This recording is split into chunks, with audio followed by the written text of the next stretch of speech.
दोस्तों नमस्कार, कैसे हैं आप लोग। मैं हूं कालू और आप देख रहे हैं कालू LIC। दोस्तों आज की इस वीडियो में मैं आपको बताऊंगा कि LIC में सफल होने के लिए कितना टैलेंट की आवश्यकता होती है और क्या सफल होने के लिए बहुत ज़्यादा पढ़ा लिखा होना चाहिए।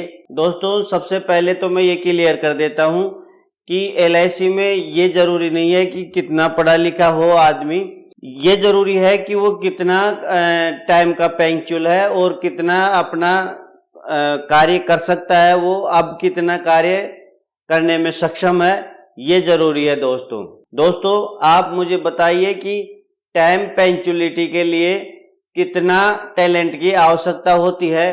टाइम टू टाइम काम करने के लिए एक भैंस चराने वाला भी टाइम टू टाइम अपना कार्य कर सकता है और एक बहुत ज़्यादा पढ़ा लिखा भी टाइम टू टाइम अपना कार्य कर सकता है और एक कम पढ़ा लिखा भी अपना काम टाइम टू टाइम कर सकता है। दूसरा है एनर्जी। दोस्तों हमेशा मुस्कुराता रहना कोई टैलेंट की आवश्यकता नहीं है इसमें भी, और सुबह उठ करके थोड़ा बहुत अगर हम ऐसे कार्य कर सकते हैं जिससे हमें एनर्जी मिले और एनर्जी से भरपूर रहते हैं तो हमें सफलता मिलती है। दोस्तों तो एनर्जी से भरपूर रहने के लिए भी कोई टैलेंट की आवश्यकता नहीं है, इसमें कोई ज़्यादा पढ़ा लिखा भी एनर्जी से भरपूर रह सकता है और कम पढ़ा लिखा भी एनर्जी से भरपूर रह सकता है। तीसरा है सीखने की प्रवृत्ति। दोस्तों आपको एक स्टोरी सुनाता हूँ जो रियल है। दोस्तों एक सेमिनार हुआ था और उसमें मैं भी गया था जब मैं LIC अभिकर्ता बनाई था।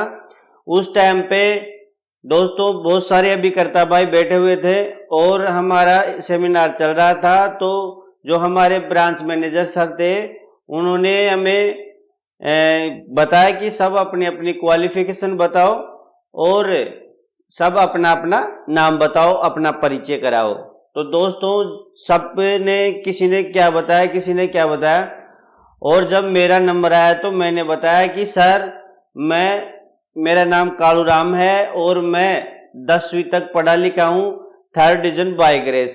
तो दोस्तों सभी हंसने लग गए और हंसी आनी भी थी, 3rd डिवीजन बाय ग्रेस था मैं। तो दोस्तों लेकिन मैं 3rd डिवीजन बाय ग्रेस था, लेकिन मेरी प्रवृत्ति सीखने की थी दोस्तों। और हमारे सर ने उनको बताया कि कालू राम ने इस साल 180 पॉलिसी बनाई है। तो सब लोग मेरी तरफ आकर्षित हुए क्योंकि 180 पॉलिसी बनाना मेरी ब्रांच में मेरा लेवल 1100 अभिकर्ताओं में मतलब 10वां या 11वां ही स्थान मेरा था। तो मेरे से जो ज़्यादा पॉलिसी बनाने वाले भी थे, किसी ने 500 पॉलिसी बनाई थी, किसी ने 400 बनाई थी, किसी ने 300 बनाई थी, लेकिन मैंने 180 पॉलिसी बनाई थी। लेकिन मैं उस कैटेगरी में भी नहीं था कि जो बिल्कुल ही लो हो। तो उन्होंने बताया कि इसकी जो पॉलिसियाँ हुई है वो 180 हुई है, तो सब लोग मेरी तरफ आकर्षित हुए। तो यानी कि कितना भी पढ़ा लिखा हो, सीखने की प्रवृत्ति जब होती है तो वो सीखता रहता है। और आपको मैं बताना चाहता हूँ दोस्तों, आनंदा में मेरी ब्रांच में इस टाइम प्रेजेंट में इस साल और गत वर्ष अब तक की बता रहा हूँ, आनंदा में मैं ही फर्स्ट हूँ, यानी कि 1100 अभिकर्ताओं में मेरा स्थान पहला स्थान है। दोस्तों आप बता सकते हैं कि सीखने की प्रवृत्ति के लिए ज्यादा पढ़ा लिखा होना जरूरी है या सीखने की प्रवृत्ति रखना जरूरी है। समय का सदुपयोग दोस्तों एक पढ़ा लिखा व्यक्ति भी कर सकता है, एक अनपढ़ व्यक्ति भी कर सकता है और एक बहुत ज्यादा पढ़ा लिखा व्यक्ति भी कर सकता है, तो एक बिल्कुल कम पढ़ा लिखा व्यक्ति भी कर सकता है। दोस्तों समय का सदुपयोग करना बहुत जरूरी होता है। जैसे मान लो हम समय का दुरुपयोग कर रहे हैं, किसी के कहाँ JCB चल रही है और हम वहां पे देख रहे हैं खड़े खड़े, तो वो हमारे समय का दुरुपयोग ही है दोस्तों, क्योंकि वो जो समय चले गए वो तो दोबारा मिलने वाला नहीं है। और ऐसे ही हम कई बार क्या होता है कि ताश पत्ती खेल रहा है और उसकी तरफ हमने किसी के एक तरफ ध्यान देना स्टार्ट कर दिया, तो वहाँ समय बर्बाद हो सकता है और किसी की बातों में उलझने में भी हमारा समय बर्बाद हो सकता है। दोस्तों तो समय का सदुपयोग करके भी एक LIC अभिकर्ता सफल अभिकर्ता हो सकता है दोस्तों। और जो ठान लेता है वो करता है। अभी गत वर्ष की बात है दोस्तों, जो शतकवीर अभिकर्ताओं का एक सेमिनार हुआ था, उसमें मैंने एक ऐसे व्यक्ति से मिला था दोस्तों। वो ज़्यादा पढ़ा लिखा नहीं था, लेकिन MDRT था, 10वीं पास ही था वो भी, लेकिन MDRT था।